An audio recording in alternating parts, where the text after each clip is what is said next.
என்னுடைய துறையூர் தொகுதியில் பச்சைமலையில் ஏற்பட்ட மழையின் காரணமாக கடந்த வாரம் செங்காட்டுப்பட்டி, கீரம்பூர், துறையூர் பெரிய ஏரி, துறையூர் சின்ன ஏரி, சித்திரப்பட்டி, சிங்களாந்தபுரம், மாதனூர், தவிட்டுப்பட்டி, கட்டணாம்பட்டி, நல்லியம்பட்டி, செல்லிப்பாளையம், மருவத்தூர், கிருஷ்ணாபுரம், சிக்கத்தம்பூர், கோவிந்தாபுரம், முருகூர் ஆகிய அனைத்து பகுதிகளிலும் வெள்ள மழைநீர் ஊருக்குள்ளே புகுந்து விவசாய நிலங்களும் வீடுகளும் பாதிக்கப்பட்டது. தொடர்ந்து இந்த வாய்க்கால் தூர்வாரப்படாமல் இருக்கிறது. எனவே மாண்புமிகு நீர்வளத்துறை அமைச்சர்கள் எங்களுடைய நகராட்சி நிர்வாகத்துறை அமைச்சர்களிடம் எங்களுடைய தொகுதி மக்கள் கடந்த வாரம் போய் நேரடியாக வெங்காயமும் விளைநிலங்களும் பாதிக்கப்பட்டு என்று தங்களுடைய கோரிக்கையை சொல்லியிருக்கிறார்கள். எனவே நிரந்தர தீர்வு காண்பதற்காக இந்த வாய்க்காலை தூர்வாரி நிறைய இடங்களில் அந்த கரையில் பூலாம் உடைந்து விவசாய நிலங்களும் வீடுகளுக்கும் தண்ணி புகுந்துள்ளது. எனவே நிரந்தர தீர்வு காண்பதற்காக மாண்புமிகு நீர்வளத்துறை அமைச்சர்கள் நடவடிக்கை எடுக்க வேண்டும் கேட்டுக்கொள்கிறேன். மாண்புமிகு அமைச்சர் அமைச்சர் நிறைய கேள்வி பதில் சொல்லியாச்சு.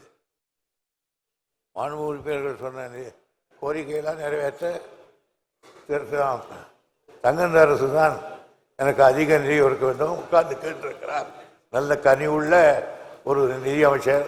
இந்த கருணையோடு கவனித்து இந்த ஆண்டு எனக்கு அதிகமான நிதியை ஒதுக்க வேண்டும் என்று உங்கள் சார்பாக அவரை நான் கேட்டுக்கொண்டேன். மாண்புமிகு உறுப்பினர் அன்பழகன்.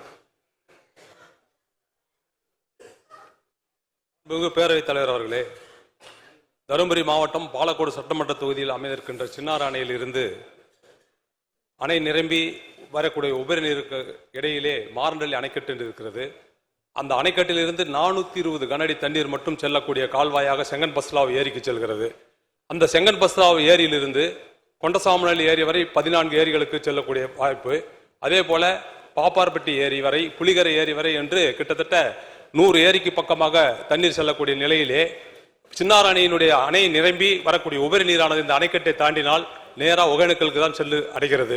ஆகவே இந்த 420 கனஅடி கொள்ளளவு கொண்ட அந்த கால்வாயை 1000 கனஅடி கொண்ட கொள்ளளவு கொண்ட கால்வாயாக மாற்றினால் தண்ணீரானது உபரி நீரானது அந்த ஏரிக்கு செங்கன் பஸ்லாவ் ஏரிக்கு செல்லக்கூடிய நிலை உருவாகும். அப்படி உருவாக்குகின்ற பட்சத்திலே அனைத்து ஏரிகளுக்கும் தண்ணீர் செல்லும். உபரி நீர் வருகின்ற பொழுது 420 கனஅடிக்கு மேல் வருகின்ற தண்ணீர் அனைத்துமே ஒகேனக்கலுக்கு சென்று வருகிறது. இதே சின்னார் அணையிலிருந்து வரக்கூடிய உபரி நீருக்கு சாமனூரிலே ஒரு தடுப்பணையும் தொல்லக்காது என்ற இடத்திலும் ஒரு தடுப்பணையும் கட்டினால் அந்த பகுதியில் இருக்கின்ற விவசாய பெருமக்கள் முழுமையாக பயன்படக்கூடிய வகையிலே அது அமையும். ஆகவே மாண்புமிகு அமைச்சர் அவர்கள் இதை செயல்படுத்துவதற்கு முன்வருவாரா என்று தங்கள் வாயிலாக கேட்டோம். மாண்புமிகு அமைச்சர் அரை மணி நேரம் அமைச்சர் பதில் சொல்லியிருக்காங்க. மாண்புமிகு பேரவைத் தலைவர்களே, மற்ற உறுப்பினர்கள் எங்களுக்கு அதை அந்த ஏரி இந்த ஏரின்னு சொல்கிறார்கள். ஆனால் மாண்புமிகு உறுப்பினர் அன்பழகன் அவர்கள் நீண்ட நெடுங்காலம் அமைச்சராக இருந்தவர்கள் இதை அப்பொழுதே செய்து முடித்திருக்கலாம். இவ்வளவு முக்கியமான வேலையை என்னிடத்தை விட்டிருக்கிறீர்கள். இருந்தாலும் முன்னாள் அமைச்சருடைய கோரிக்கை இந்நாள் அமைச்சர் ஏற்றுக்கொள்வார்.